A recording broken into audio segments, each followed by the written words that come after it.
We have an incredible opportunity to create entirely new sustainable industries, investing in nature as the true engine of our economy. The current global crisis has disrupted every aspect of our lives, but it has also presented us with an extraordinary opportunity, a chance to reset and accelerate efforts to improve the state of our world. Changing our current trajectory will require bold and imaginative action, together with determination and decisive leadership. In order to secure our future and to prosper, we need to evolve our economic model, putting people and planet at the heart of global value creation. If there is one critical lesson we have to learn from this crisis, we need to put nature at the heart of how we operate. We are on the verge of catalytic breakthroughs that will alter our view of what is possible and profitable within the framework of a sustainable future. We need nothing short of a paradigm shift, one that inspires action at revolutionary levels and pace. We simply cannot waste any more time. The only limit is our willingness to act.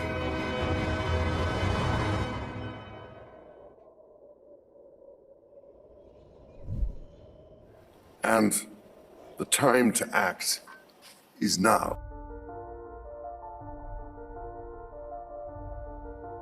This week, I put out a video about the United States election results and where I believe things will be going from this point that we are in right now.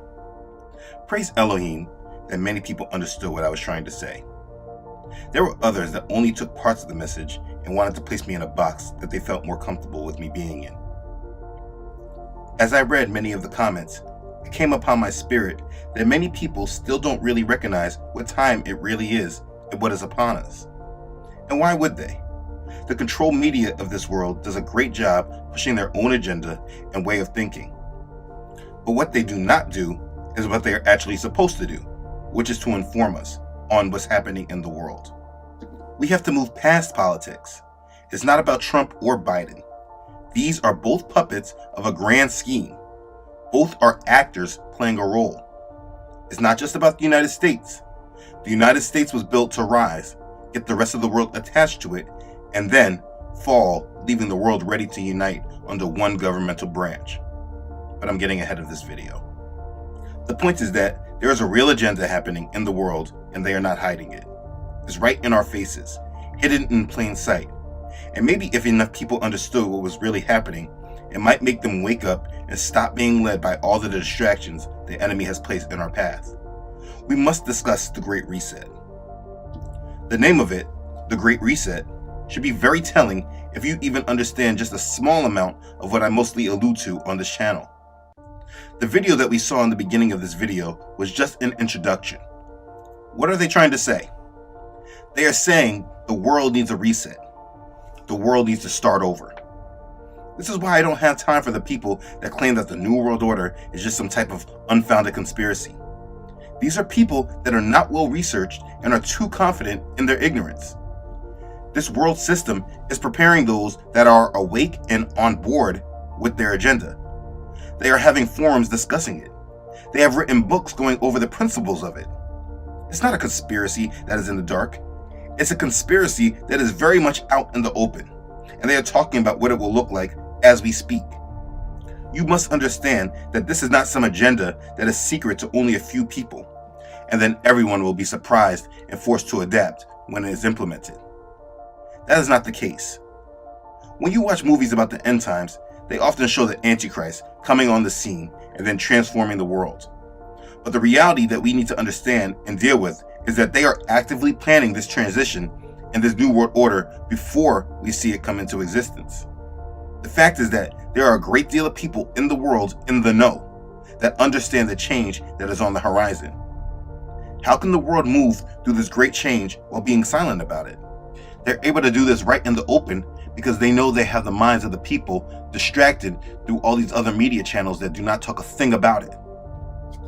They are having these forums and writing these books in order to give the initiated guidance of the future in order for them to prepare for it. The main thing that they are not doing is preparing the general public for it. But this information is not secret. It is hidden in plain sight.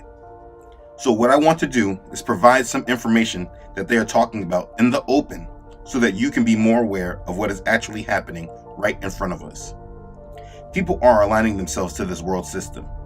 They're believing in the problem that they have created and the solutions that they are bringing forward. While this is all engineered to bring us to this new world order. They are branding this world's transition into the new world order as the Great Reset.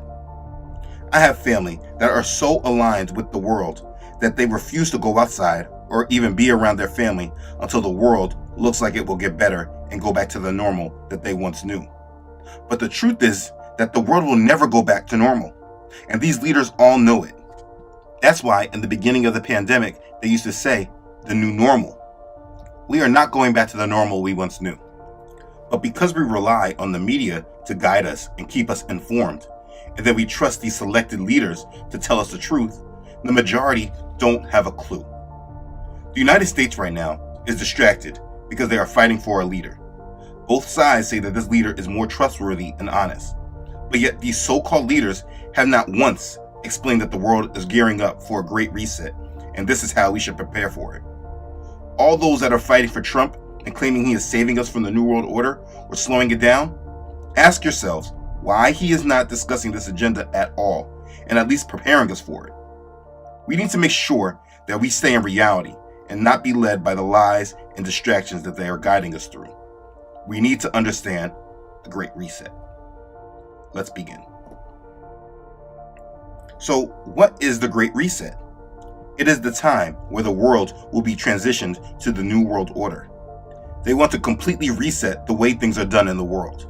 Reset our debt, reset the way our economy works, reset the way society interacts with itself and the government, reset the way government works around the world, reset the way we look at control and security, reset the way that we handle our environment, reset the way that we handle technology. It is a complete reset that transitions us to the New World Order. They talk about this being a good thing. The one thing in their discussion that they do not explain is how they will start the reset. But they explain that the time is now to start it. And the time to act is now. It's the kind of information anyone that wants to be awake to this world's agenda should know and understand. What I want to do in sharing this information is provide direct information from the source. There really is too much to say on this topic, but I will try to condense it all and try to make it make sense. First, let's discuss the mouthpiece for this Great Reset, which is the World Economic Forum, because this is probably an entity that most people are not fully familiar with. Let me define them based on their own words. The World Economic Forum is the international organization for public-private cooperation. The forum engages the foremost political, business, cultural, and other leaders of society to shape global, regional, and industry agendas. It was established in 1971 as a not-for-profit foundation and is headquartered in Geneva, Switzerland. It is independent, impartial, and not tied to any special interest. The institution carefully blends and balances the best of many kinds of organizations from both the public and private sectors, international organizations, and academic institutions. We believe that progress happens by bringing together people from all walks of life who have the drive and influence to make positive change. Yeah, they say a lot to imply very simply that they are the shapers and planners of the New World Order. They are not a government agency. They are the ones that are shaping the New World Order and orchestrating the world's transition to it. Look on their website. These are their platforms. This is what they're working to shape.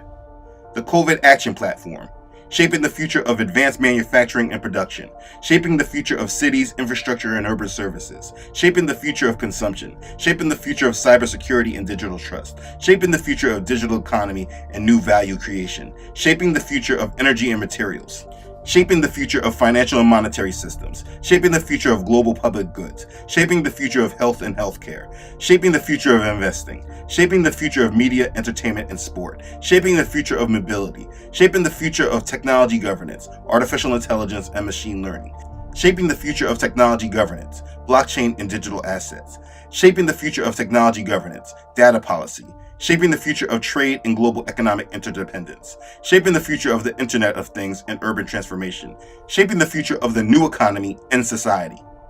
They are shaping the economic, technological, and societal side of the New World Order. The government side is run through the United Nations Sustainable Development Goals. The 17 SDGs and this organization work parallel with each other. But this is what they are. So now that you understand that, let's look into what they have said. Let's start with this. Now listen closely. When hearing these words, who does this sound like? Companies should pay their fair share of taxes, show zero tolerance for corruption, uphold human rights, and advocate for a competitive playing field. Who does that sound like? If you were paying attention to the words during the election, this sounds an awful lot like Joe Biden, right? Wrong. This is from Professor Klaus Schwab, founder and executive chairman of the World Economic Forum. This is part of their new Davos Manifesto, which is more like their mission statement for the New World Order. And it's time corporate America paid their fair share of taxes. Joe Biden is just a mouthpiece for this agenda, getting the American people to accept it and be conditioned for it. His agenda is aligned with the New World Order. It should be understood that everyone that voted for Biden, making a checkbox for Joe Biden this election, voted for the New World Order. Let that just sink in. And with that, that's not just giving immediate credibility to the Trump supporters, but just the overall reality of this year's vote.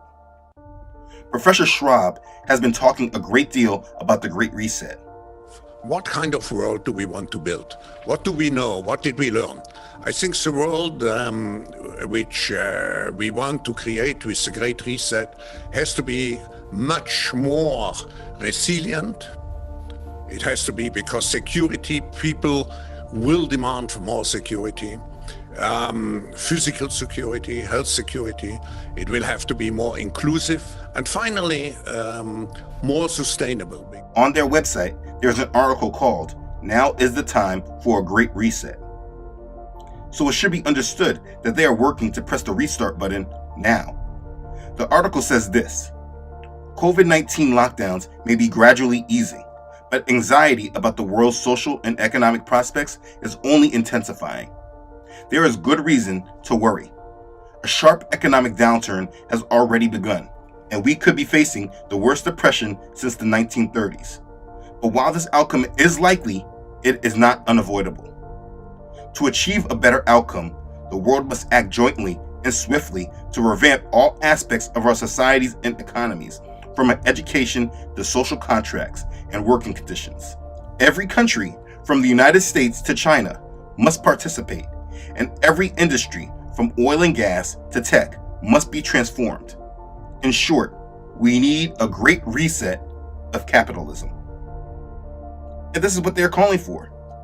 The complete way that the world works right now, they want a complete fundamental shift, a reset of it. You see the picture on the article, right? It says, "Push to reset the world." This is what they are planning, and it's important to understand that it's not just about ideas, but an actual plan that has been analyzed and is being worked on to be implemented. Professor Schwab wrote the book COVID-19, The Great Reset. If you want to understand the agenda for the world, you should get this book. He explains a great deal in it. It is clearly seen when understanding the full agenda for this world conspiracy that COVID-19 is being used as a great scapegoat for their transition into the coming New World Order. They are using the disruption from this plandemic to implement the transition to the new world they have been preparing for. In the introduction of his book, Professor Schwab says this: "The worldwide crisis triggered by the coronavirus pandemic has no parallel in modern history. We cannot be accused of hyperbole when we say it is plunging our world in its entirety, and each of us individually, into the most challenging times we've faced in generations. It is our defining moment. We will be dealing with its fallout for years, and many things will change forever. It is bringing economic disruption of monumental proportions, creating a dangerous and volatile period on multiple fronts, politically, socially, geopolitically, raising deep concerns about the environment and also extending the reach, pernicious or otherwise, of technology into our lives. No industry or business will be spared from the impact of these changes. Millions of companies risk disappearing, and many industries face an uncertain future. A few will thrive. On an individual basis for many, life as they've always known it is unraveling at alarming speed. But deep existential crises also favor introspection and can harbor the potential for transformation. The fault lines of the world, most notably social divides, lack of fairness, absence of cooperation, failure of global governance and leadership, now lie exposed as never before, and people feel the time for reinvention has come. A new world will emerge, the contours of which are for us to both imagine and to draw. At the time of writing, June 2020, the pandemic continues to worsen globally. Many of us are pondering when things will return to normal. The short response is never. Nothing will ever return to the broken sense of normalcy that prevailed prior to the crisis, because the coronavirus pandemic marks a fundamental inflection point in our global trajectory. Some analysts call it a major bifurcation. Others refer to a deep crisis of biblical proportions. But the essence remains the same. The world as we knew it in the early months of 2020 is no more, dissolved in the context of the pandemic. Wow, I mean, you see, they're not hiding anything. Based on their writing, you can see they already know things will not go back to normal. It's very telling. They are planning for a world that will be changing. It's funny and ironic because they're going over this whole indoctrination of getting the world back to normal with this vaccine, but they actually already know that the world is not going back to normal. That should be interesting to you. Now, have you ever heard that if you want to tell a secret, you put it in a book? That is so true. This book speaks on many different things that you would think that the general public should be made aware of. But yet the world media, the financial channels, all keep it very quiet in speaking to the general public. Most people have heard of the Great Reset, but don't know much information in regards to what the Great Reset is. This is such a big subject, it's hard to pinpoint on one thing when there's so many things to discuss. We are talking about a Great Reset. In the book, they are planning for an economic reset, a societal reset, a geopolitical reset, an environmental reset, a technological reset, and an individual reset. This is exactly why they are calling it a Great Reset. All the areas of our lives are being reset. This is not a conspiracy, but a developed plan that is being spoken of so the initiated can be prepared. Now, like I said, it is very difficult to go over all of what they say in this book, but I will do my best to pinpoint some important points. In regards to the economic reset, listen to what it says about the United States dollar. The fate of the US dollar.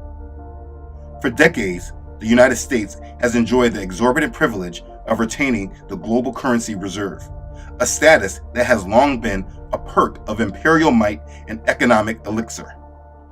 To a considerable extent, American power and prosperity have been built and reinforced by the global trust in the dollar and the willingness of customers abroad to hold it, most often in the form of United States government bonds. For quite some time, some analysts and policymakers have been considering a possible and progressive end to the dominance of the dollar. They now think that the pandemic might be the catalyst that proves them right. On the one hand, managing the economy sensibly, doubters of the US dollar dominance point to the inevitable and sharp deterioration of the US fiscal position. In their mind, unsustainable levels of debt will eventually erode confidence in the United States dollar. Just prior to the pandemic, United States defense spending, plus interest on the federal debt, plus annual entitlement payments, Medicare, Medicaid, and Social Security, represented 112% of federal tax receipts versus 95% in 2017. This unsustainable path will worsen in the post-pandemic, post-bailout era. This argument suggests that something major will therefore have to change, either through a much reduced geopolitical role or higher taxation, or both. Otherwise, the rising deficit will reach a threshold beyond which non-US investors are unwilling to fund it. After all, the status of reserve currency cannot last longer than foreign confidence in the ability of the holder to honor its payments. As for a global virtual currency, there is none in sight yet, but there are attempts to launch national digital currencies that may even eventually dethrone the US dollar supremacy. Ultimately, the possible end of the United States dollar primacy will depend on what happens in the United States. As Henry Paulson, a former US Treasury Secretary, says, US dollar prominence begins at home. The United States must maintain an economy that inspires global credibility and confidence. Failure to do so will, over time, put the United States dollar position in peril. And there it is. As you review this information, do you think that the state of our democracy, the disruption in the elections, are inspiring global credibility and confidence? Like I've said in other videos, the dollar will collapse and no longer be used as a world currency. They are talking about it in the open. The world knows that the dollar will not last, and they are preparing for a world that will be transitioned away from it. But yet they are not preparing the population. How can we have these presidential elections and nothing about this comes up at all? The answer is clear. I'm asking rhetorically for the doubters so they can begin to do some critical thinking. In regards to a societal reset, this is what they have said. One of the most profound dangers facing the post-pandemic era is social unrest. In some extreme cases, it could lead to societal disintegration and political collapse. Countless studies, articles, and warnings have been highlighting this particular risk, based on the obvious observation that when people have no jobs, no income, and no prospects for a better life, they often resort to violence. The following quote captures the essence of the problem. It applies to the United States, but its conclusions are valid for most countries around the world. Those who are left hopeless, jobless, and without assets could easily turn against those who are better off. Already, some 30% of Americans have zero or negative wealth. If more people emerge from the current crisis with neither money, nor jobs, nor access to health care, and if these people become desperate and angry, such scenes as the recent escape of prisoners in Italy or the looting that followed Hurricane Katrina in New Orleans in 2005 might become commonplace. If governments have to resort to using paramilitary or military forces to quell, for example, riots or attacks on property, societies could begin to disintegrate. And listen to this. We do not know how the Black Lives Matter movement will evolve, and if it persists, what form it will take.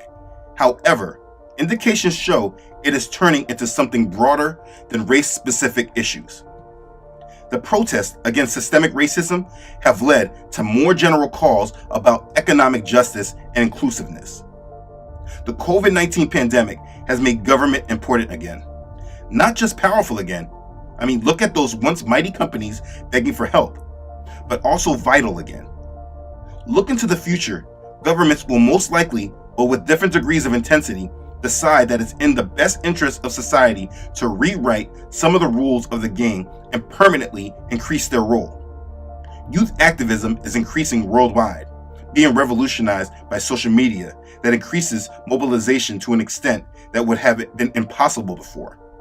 It takes many different forms, ranging from non-institutionalized political participation to demonstrations and protests, and addresses issues as diverse as climate change, economic reforms, gender equality, and LGBTQ rights. The young generation is firmly at the vanguard of social change. There is little doubt that it will be a catalyst for change and a source of critical momentum for the Great Reset. People. But GLSEN is doing more than just that, more than just expanding the boundaries of supporting and protecting the LGBTQ+ community. GLSEN is also telling the world that these boundaries that we've put in place have created a faulty sense of safety that we must dismantle.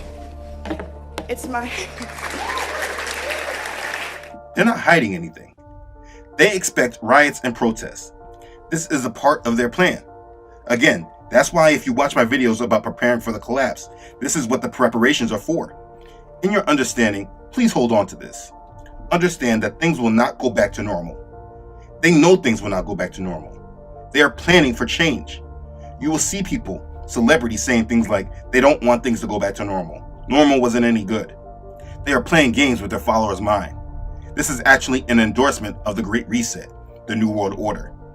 Don't align yourself with that mentality.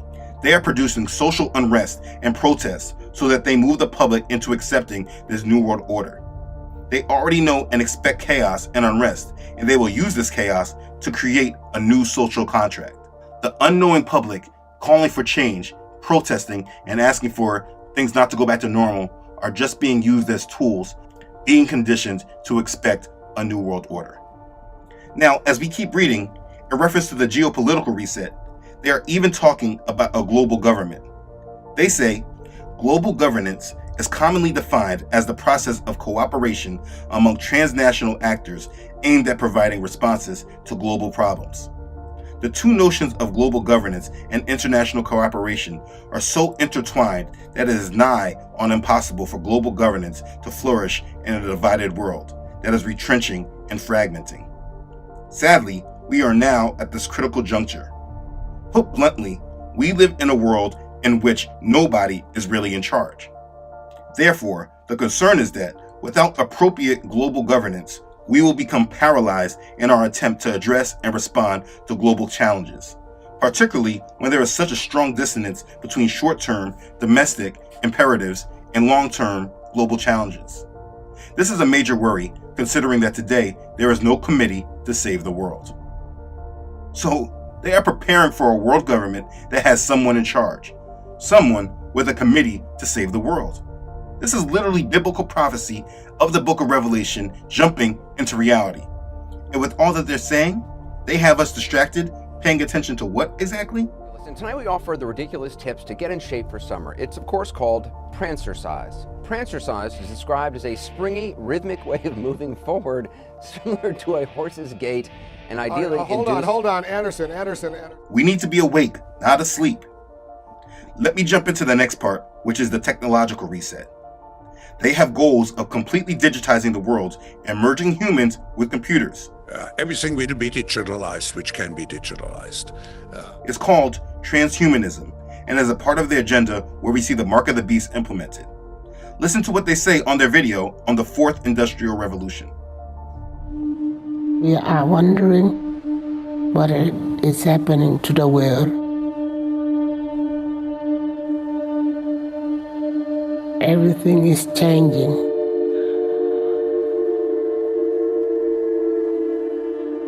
The very idea of human being some sort of natural concept is really going to change.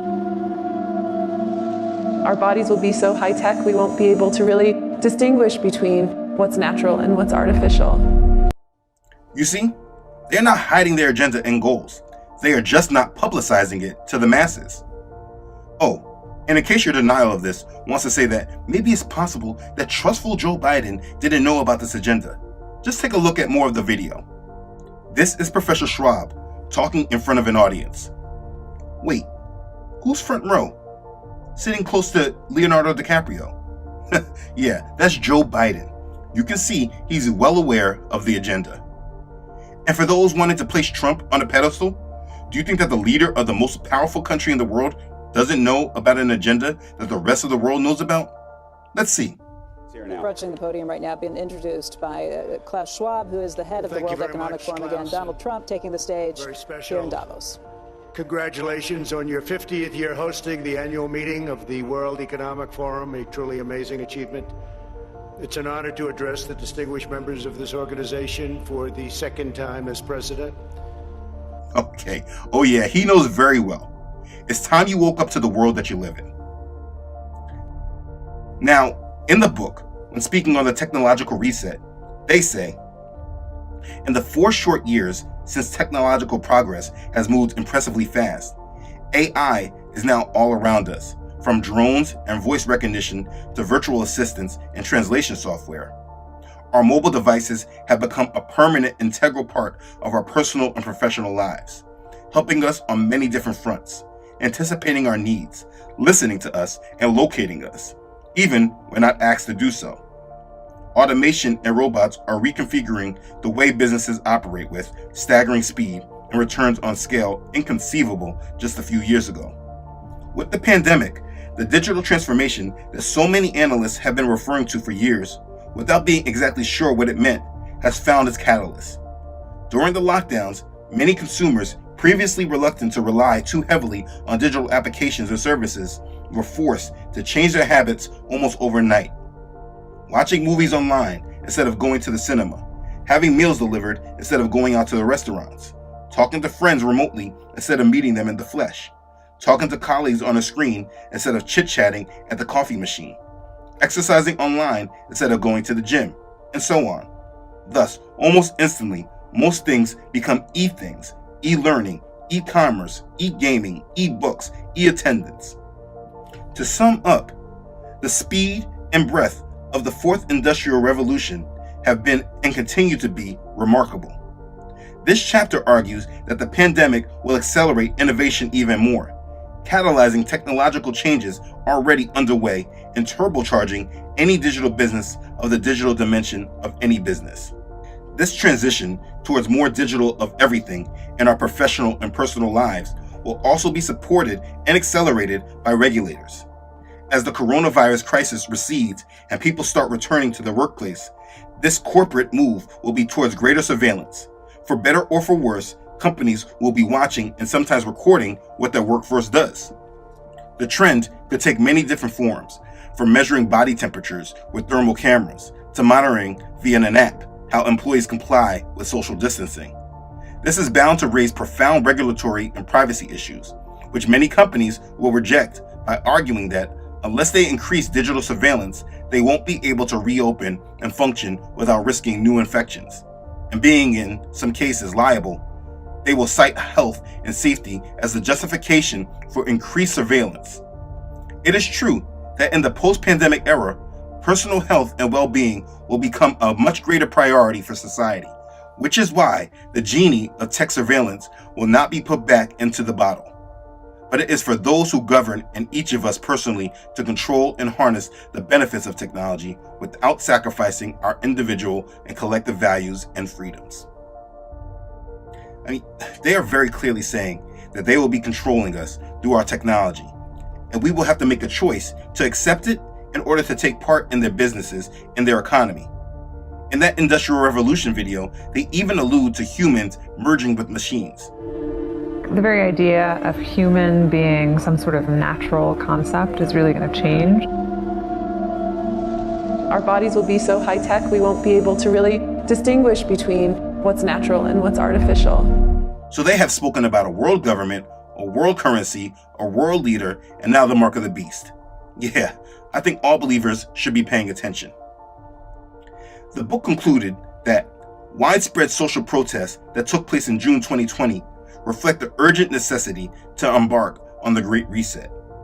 By connecting an epidemiological risk, COVID-19, with a societal risk, protest, they made it clear that in today's world, it is the systemic connectivity between risk, issues, challenges, and also opportunities that matters and determines the future. As economies restart, there is an opportunity to embed greater societal equality and sustainability into the recovery, accelerating rather than delaying progress towards the 2030 Sustainable Development Goals, and unleashing a new era of prosperity. We are now at a crossroads. One path will take us to a better world, more inclusive, more equitable, and more respectful of Mother Nature. The other will take us to a world that resembles the one we just left behind, but worse and constantly dogged by nasty surprises. We must therefore get it right. The looming challenges could be more consequential than we have until now chosen to imagine, but our capacity to reset could also be greater than we had previously dared to hope. There is really so much I could say on all of this, but this video is already too long. I was talking with my family member while making this video and explained these findings to her, and she basically was saying that she did not need to know these things and her way of preparing is different than mine, and that's okay for her. And really, to be clear, her way of preparing is listening to mainstream media and talk radio and being ignorant to main agendas like this. She felt that it's okay to be ignorant to the world agenda because there is nothing we can do about it. And while I agree that there is nothing we can do about it, I vehemently disagree that her preparation should be different and that she doesn't need to know. In regards to her physical preparations, absolutely. But this is about mental preparation. You need to know what's happening around you, aware of your surroundings. Because their plan is to move us off our ignorance, to catch us off guard and desperate for them to provide the solutions. They want to catch us while we are sleeping. And they'll know you don't have to dig deep into all these subjects. Father is guiding ministries like this to gather the information for you, to at least give you a preview, so if you want to dig deeper, you know where to go. But at least you know what's actually happening. We should never be ignorant to the wiles and schemes of the devil. If he wanted us to know what he was doing, this information will be programmed into everyone the same way they program everything else. We cannot be ignorant to Satan's devices. Like the Apostle Paul told us in 2 Corinthians chapter 2, verse 11, lest Satan should take advantage of us, for we are not ignorant of his devices. Being ignorant to Satan's schemes and plots and devices gives him more chances to take advantage of us, and none of us should want that. Now this is what we are actually directed to do. In 1 Thessalonians chapter 5, verses 1 through 11, the Apostle Paul tells us, but concerning the times and the seasons, brethren, you have no need that I should write to you. For you yourselves know perfectly that the day of Yahweh so comes as a thief in the night. For when they say peace and safety, then sudden destruction comes upon them, as labor pains upon a pregnant woman, and they shall not escape. But you, brethren, are not in darkness, so that this day should overtake you as a thief. You are all sons of light and sons of the day. We are not of the night, nor of darkness. Therefore, let us not sleep as others do, but let us watch and be sober. For those who sleep, sleep at night, and those who get drunk are drunk at night. But let us who are of the day be sober, putting on the breastplate of faith and love, and as a helmet the hope of salvation. For Elohim did not appoint us to wrath, but to obtain salvation through our Master Yahshua Messiah, who died for us, that whether we wake or sleep, we should live together with him. Therefore, comfort each other and edify one another, just as you also are doing. You see, he wants us watching and living with a sound, sober mind. He does not want us to be asleep, but awake. Forget about the worldly being woke. I really don't like the way that everyone uses it, because the majority of people that I hear use that term are actually very much asleep. But anyway, he wants us to watch and be sober so that Yah's day does not come upon us unexpectedly like a thief in the night. So if you're turning off your mind and staying asleep, being ignorant to Satan's devices, you may miss him, and he does not want you to do this. So yes, I've exposed you to more of the world agenda that is about directing us to a satanic world system where Satan will declare himself God. Yes, it's very obvious that this world is pressing forward and the Great Reset is coming. As a believer, there's absolutely no reason to fear, because your decision to rest in our Savior has given you the victory already. Continue to share the gospel and prepare for him. Be sober and of sound mind, watchful and awake, because the day of Yah is near. Be blessed. Okay, thanks again for watching. If this has blessed you, please do not forget to like this and share it with others. If you have not done so already, please don't forget to subscribe to this channel. Elohim willing, I upload every Friday. Don't forget to follow this ministry on Facebook and Instagram, as well as on my website, truthunedited.com. As always, I really would like to thank all those who support this ministry. You know who you are. Your contributions have been an extreme blessing to this ministry, and I'm very thankful for you. Thank you for being a blessing and your continued support to this mission. Please continue to pray for me as I bring light to these satanic deceptions and agendas. Okay, thanks again everyone for watching. I love you all.